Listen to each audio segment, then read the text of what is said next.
few minutes ago, I was talking to somebody, and the Lord just poured out just the tiniest little nugget of something. And I expect you to test it, to look at the Word, to see if it's possible that I heard the Lord on this. And I'm not saying this is the only interpretation or the only application, or that I'm completely right about this. But this is the way He explained something to me.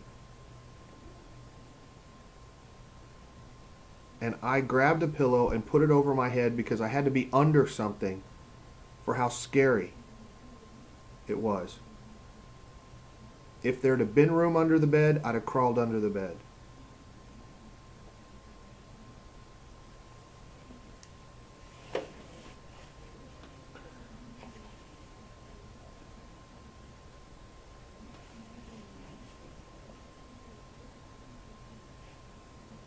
There have been times when He had me pray something so fervently that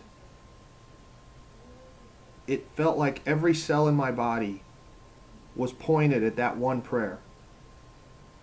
Sometimes I'll have to go out in the van, in my van, far away from everybody, out the park someplace, and scream because words won't even work.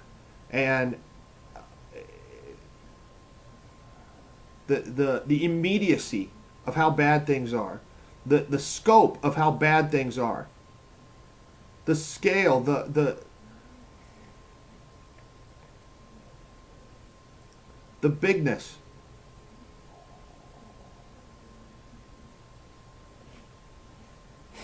of the pain that we're causing Jesus. Just, I prayed to see through the eyes of Jesus. I prayed to share in His sufferings. I had no idea what I was praying. But it hurts really bad. And there have been times when those prayers just, I can't even get enough volume. I can't even get enough behind Him. This vessel cannot contain what He's trying to pour through and out. And in times I really thought I was going to die. That I would just bust up into a million pieces all over the van, splattered everywhere, for what was trying to push through me. Imagine if every pain in your life, every bit of suffering, every insult, every time anybody did anything to you or hurt you, every angst-filled moment in your life was compressed down into one tiny little ball, in a one quivering nuclear explosion, and came blasting out your mouth at somebody. We've probably all had times when we didn't realize it, but we were packing down resentment or bitterness or whatever, and then somebody pushes our buttons, and they don't even deserve it, but all this stuff comes rushing out at them and explodes all over them and just vomits up on them. Sometimes they deserve it. I know that the Lord has put something in my heart that the times when, it's not even me, but the times when that little veil, the tiniest little bit, He parts that veil, stuff just comes screaming out of there. And I can barely contain it. And I know that it's wrecked people and showed them fear of the Lord. And their heart physically hurt for 5 days. After they put their hand on my chest, and the Lord said, okay, pull the veil. And it just comes tearing out of there, and they have fear of the Lord, and it wrecks them. And I've known that if He really opened it up, it could be a stadium full of people. They're all going to be on their face. And it's not just me. If the stuff that he's put in you, if the Christ that he's put in you comes screaming out of there, nothing could stand. Nothing could stand. It would flatten cities. It would kill everything for 500 miles. I have no idea.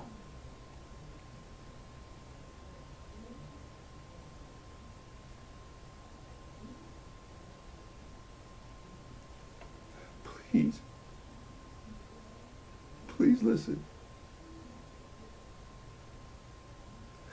Please try.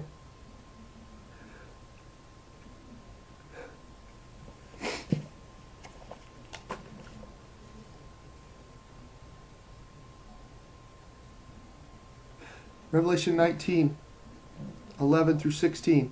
Then I saw heaven opened, and behold, a white horse.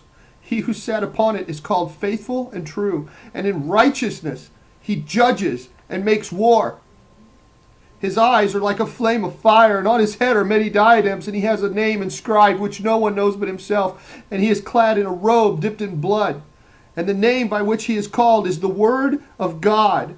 And the armies of heaven, arrayed in fine linen, white and pure, followed him on white horses. From his mouth issues a sharp sword with which to smite the nations, and he will rule them with the rod of iron. He will tread the winepress of the fury of the wrath of God the Almighty. On his robe and on his thigh he has the name inscribed, King of Kings and Lord of Lords. Please hear me.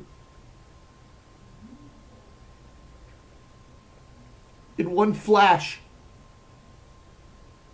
in one instant,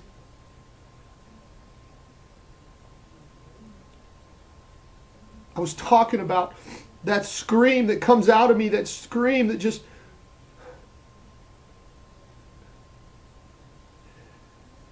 And it just, I don't know that it was words. I don't know that it was anything except just an understanding.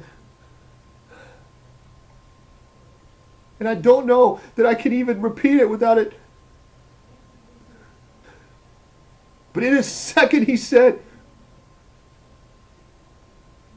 that verse is about my scream. That verse is when everything I've been holding in, every pain, we're talking about Jesus Christ, every whipping, every stoning, not just his physical body, his spiritual body, the church, every division, every faction, every idle word, every time a little kid was raped, everything that he's been standing by and taking, every bit of suffering that he's taken on our behalf, everything that he's held inside is going to come screaming out like a sword. Everything. The size and the scope and the scale of that compressed down into one little screaming ball, and that sword comes out. And whoever else is on horses around him that asks to share in his suffering, they're so happy to see him finally be able to let this out, that they're letting theirs out, that they've been holding and carrying and helping.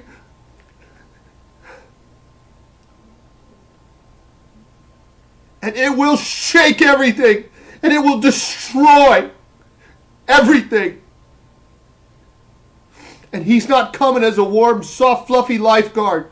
He's not coming with a little lamb around his neck, perfect hair and blue eyes. He's coming with a robe dipped in the blood of his enemies, walking the winepress of God's wrath as a conqueror. And he's coming to get out, to finally let loose all the stuff that he's been carrying and square everything.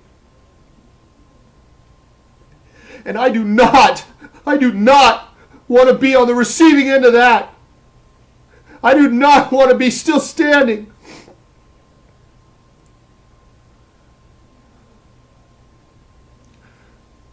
When that comes screaming out of him.